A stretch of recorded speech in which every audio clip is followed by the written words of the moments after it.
Did you know the greatest collection of human knowledge was deliberately destroyed by the very empire that created it? In 1408, Chinese Emperor Yongle completed the most ambitious project in history. The Yongle encyclopedia contained over 11,000 volumes of everything known to Chinese civilization. 2,000 scholars spent 6 years compiling literature, history, philosophy, medicine, astronomy, and technology.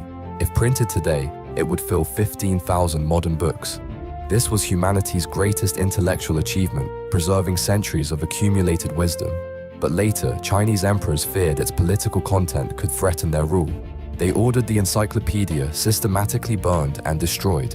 Of the original 11,000 volumes, only 400 survive today.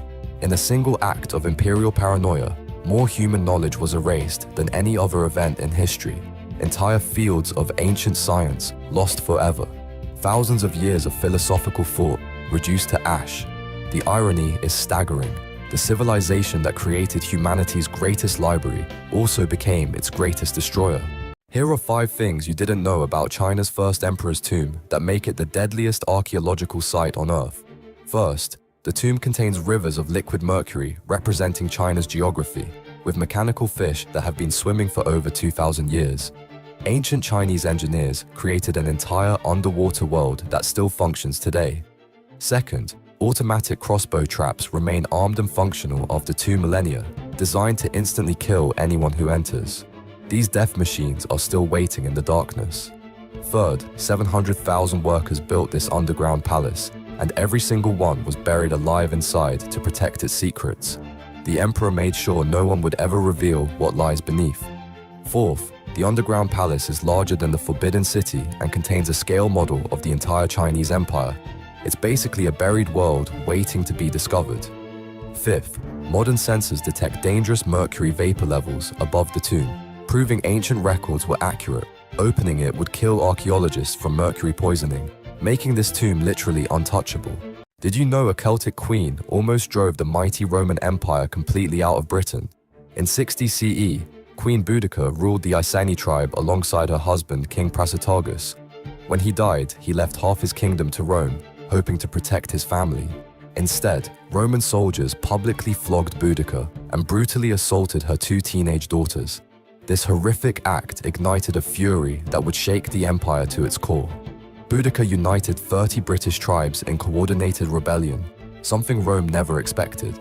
Her forces swept across Britain like wildfire, targeting Roman settlements with ruthless vengeance. At Camulodunum, Londinium, and Verulamium, they burned entire cities, killing an estimated 70,000 Roman civilians. No mercy was shown to collaborators or invaders alike. Governor Suetonius finally cornered her massive army with just 10,000 legionaries. In one devastating afternoon, 80,000 Britons fell in the final battle. Rather than face Roman chains, Boudica chose poison. Her revolt had brought Rome to its knees and haunted the empire for generations.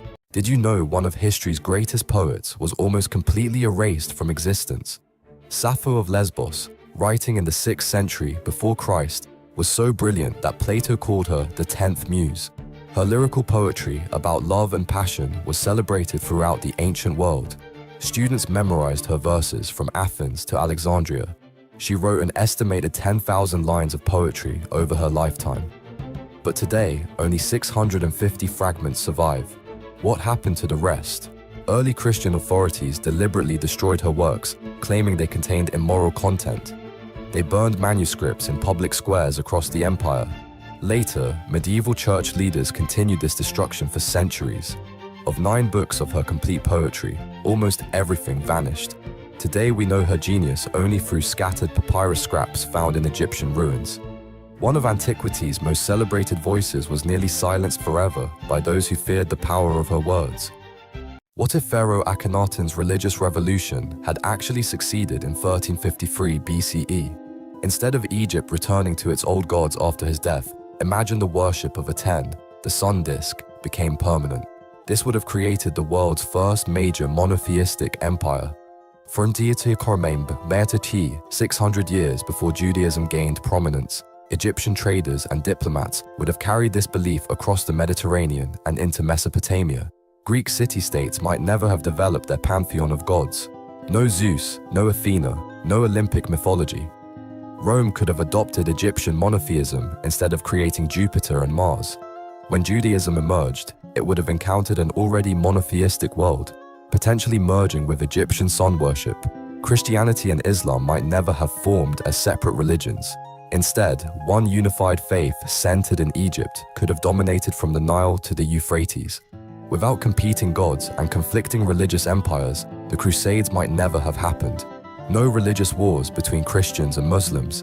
A single belief system could have prevented thousands of years of conflict, fundamentally altering human civilization.